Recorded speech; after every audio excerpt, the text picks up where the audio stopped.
Hiya! This prophecy soothed them. Shemchazai then did penance. He suspended himself between heaven and earth, and in this position of a penitent sinner he hangs to this day. But Azazel persisted obdurately in his sin of leading mankind astray by means of sensual allurements. For this reason, two he-goats were sacrificed in the temple of the Day of Atonement, the one for God, that he pardons the sins of Israel, the other for Azazel, that he bears the sins of Israel. Unlike Istahar, the pious maiden, Naamah, the lovely sister of Tubal-Cain, led the angels astray with her beauty, and from her union with Shamdon sprang the devil Asmodeus. She was as shameless as all the other descendants of Cain, and as prone to bestial indulgences. Cainite women and Cainite men alike were in the habit of walking abroad naked, and they gave themselves up to every conceivable manner of lewd practices. Of such were the women whose beauty and sensual charms tempted the angels from the path of virtue. The angels, on the other hand, no sooner had they rebelled against God and descended to earth than they lost their transcendental qualities and were invested with sublunary bodies, so that a union with the daughters of men became possible. The offspring of these alliances between the angels and the Canaanite woman were the giants, known for their strength and their sinfulness. As their very name, the Emim, indicates, they inspired fear. They have many other names. Sometimes they go by the name Rephaim, because one glance at them made one's heart grow weak, or by the name Geborim, simply giants, because their size was so enormous that their thigh measured 18 eels, or by the name Zamzumin, because they were great masters in war, or by the name Anakim, because they touched the sun with their neck, or by the name Ivim, because, like the snake, they could judge of the qualities of the soil, or finally, by the name Nephilim, because, bringing the world to fall, they themselves fell.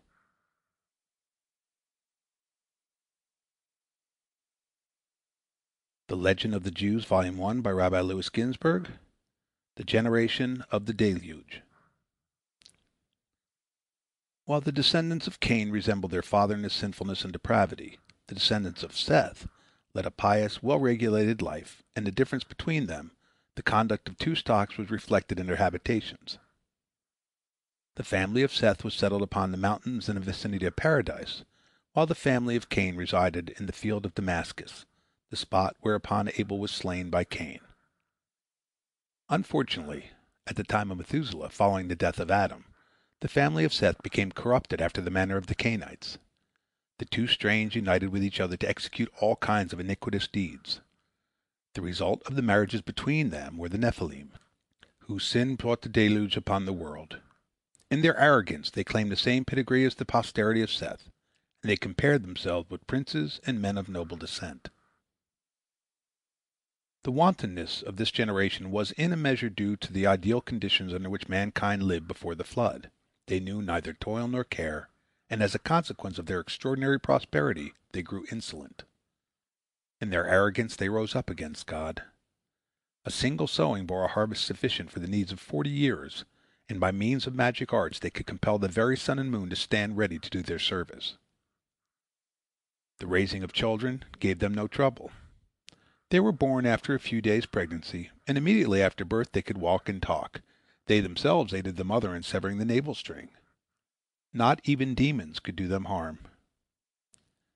Once a newborn babe, running to fetch a light whereby his mother might cut the navel string, met the chief of the demons, and combat ensued between the two. Suddenly the crowing of a cock was heard, and the demon made off, crying out to the child, "Go and report unto thy mother. If it had not been for the crowing of the cock, I had killed thee."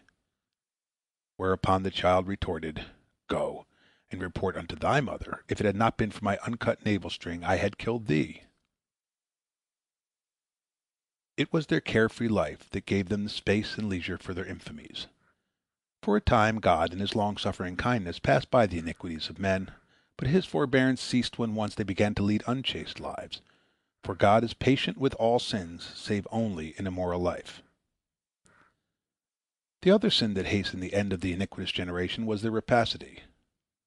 So cunningly were their depredations planned that the law could not touch them. If a countryman brought a basket of vegetables to market, they would edge up to it, one after the other, and abstract a bit, each in itself of petty value, but in a little while the dealer would have none left to sell. Even after God has resolved upon a destruction of the sinners, he still permitted his mercy to prevail, in that he sent Noah unto them, who exhorted them for 120 years to amend their ways, always holding the flood over them as a threat. As for them, they but derided him. When they saw him occupying himself with the building of the ark, they asked, "Wherefore this ark?" Noah: "God will bring flood upon you." The sinners: "What sort of flood? If he sends a fire flood, against that we know how to protect ourselves.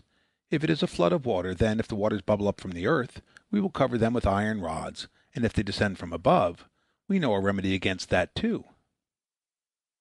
Noah: "The waters will ooze out from under your feet, and you will not be able to ward them off." Partly they persisted in their obduracy of heart because Noah had made known to them that the flood would not descend so long as the pious Methuselah sojourned among them. The period of 120 years which God had appointed as the term of probation having expired, Methuselah died, but out of regard for the memory of this pious man, God gave them another week's respite, the week of mourning for him. During this time of grace, the laws of nature were suspended, the sun rose in the west and set in the east. To the sinners God gave the dainties that await man in the future world, for the purpose of showing them what they were forfeiting. But all this proved unavailing, and, Methuselah and the other pious men of the generation having departed this life, God brought the deluge upon the earth. End of chapter 4, part 1.